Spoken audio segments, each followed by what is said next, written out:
नमस्कार भक्तों, स्वागत है आपके अपने चैनल पर। आज हम बात करेंगे भगवान विष्णु के दशावतारों की, जो हिंदू धर्म में सबसे महत्वपूर्ण अवतार माने जाते हैं। भगवान विष्णु ने प्रत्येक अवतार में अपनी लीला और कार्य से धर्म की रक्षा की और संसार को अधर्म से बचाया। तो चलिए जानते हैं भगवान विष्णु के दशावतारों के बारे में एक एक करके। पहला अवतार है भगवान विष्णु का मत्स्य अवतार। जब प्रलय का समय आया और पृथ्वी डूबने लगी, तो भगवान विष्णु ने मछली का रूप धारण किया। राजा सत्यव्रत एक दिन नदी में स्नान कर रहे थे, तब एक छोटी मछली उनके हाथों में आ गई। मछली ने कहा, हे राजन, मुझे बचा लो। राजा ने उसे एक पात्र में रखा, लेकिन मछली ने आकार में वृद्धि की और उसे नदी में छोड़ना पड़ा। मछली ने राजा को बताया कि प्रलय आने वाला है, और उन्होंने राजा से नौका बनाने और वेदों, ज्ञान तथा जीवों को सुरक्षित रखने का अनुरोध किया। जब प्रलय आया, भगवान मत्स्य ने नौका को अपनी पीठ पर ले लिया और उसे सुरक्षित स्थान पर ले गए। दूसरा अवतार कूर्म अवतार है। समुद्र मंथन के दौरान देवताओं और असुरों के बीच अमृत प्राप्ति के लिए संघर्ष चल रहा था, लेकिन मंथन के दौरान मंदराचल पर्वत डूबने लगा। तब भगवान विष्णु ने कूर्म यानी कछुए का रूप धारण किया और समुद्र के तल में जाकर पर्वत को अपने पीठ पर सहारा दिया। मंथन से अमृत के साथ कई दिव्य रत्न बाहर निकले। कूर्म अवतार ने इस प्रक्रिया को संभव बनाया और सृष्टि के संतुलन को बनाए रखा। तीसरा अवतार है वराह अवतार। हिरण्याक्ष राक्षस ने पृथ्वी को पाताल लोक में छिपा दिया था। भगवान विष्णु ने वराह यानी जंगली सुअर का रूप धारण किया और पाताल लोक में प्रवेश किया। उन्होंने राक्षस हिरण्याक्ष से युद्ध किया और उसे हराया।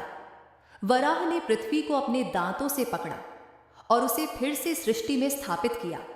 नृसिंह अवतार भगवान विष्णु का एक भयंकर और शक्तिशाली रूप था। यह अवतार तब लिया जब राक्षस राजा हिरण्यकश्यप ने भगवान विष्णु के खिलाफ अपमानजनक बातें कही और अपने पुत्र प्रहलाद को प्रताड़ित किया। भगवान विष्णु ने नृसिंह यानी आधे सिंह और आधे मनुष्य के रूप में प्रकट होकर हिरण्यकश्यप का वध किया। भगवान नृसिंह ने यह वध न तो दिन में किया, न रात में, न घर के अंदर, न बाहर। इस अवतार ने धर्म की विजय और अधर्म का नाश किया। पांचवा अवतार है वामन अवतार। राजा बलि ने तपस्या से देवलोक को जीत लिया और देवताओं को हरा दिया। भगवान विष्णु ने एक छोटे ब्राह्मण बालक के रूप में वामन अवतार लिया। वामन ने राजा बलि से 3 पग भूमि दान में मांगी। जब बलि ने यह स्वीकार किया, वामन ने विराट रूप धारण किया और 3 पगों में ही स्वर्ग, पृथ्वी और पाताल नाप डाले। इस प्रकार बलि को पाताल लोक भेजा गया और धर्म की पुनः स्थापना हुई। परशुराम अवतार भगवान विष्णु का एक शक्तिशाली रूप था।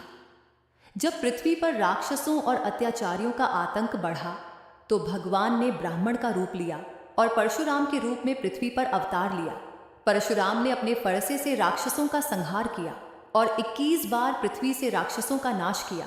परशुराम अवतार ने यह दिखाया कि जब अत्याचार बढ़ता है, तो धर्म की रक्षा के लिए भगवान अवतार लेते हैं। राम अवतार भगवान विष्णु का सबसे प्रसिद्ध अवतार है। राम का जीवन मर्यादा और आदर्शों का प्रतीक है। उन्होंने राक्षसों के राजा रावण का वध किया और अपनी पत्नी सीता को मुक्त किया। राम का जीवन सत्य, धर्म और आदर्शों का प्रतीक है। उनके जीवन में हर चुनौती ने यह सिखाया कि सत्य और धर्म की राह में संघर्ष के बावजूद अंत में विजय धर्म की ही होती है। कृष्ण अवतार भगवान विष्णु का सबसे प्रिय और लोकप्रिय अवतार है। कृष्ण ने अपनी बाल लीलाओं, गोवर्धन पर्वत उठाने और कंस के वध के जरिए संसार को धर्म और सत्य का संदेश दिया। महाभारत युद्ध में कृष्ण ने अर्जुन को भगवद गीता का उपदेश दिया, जिसमें जीवन के सबसे गहरे रहस्यों और धर्म की महत्वता को समझाया।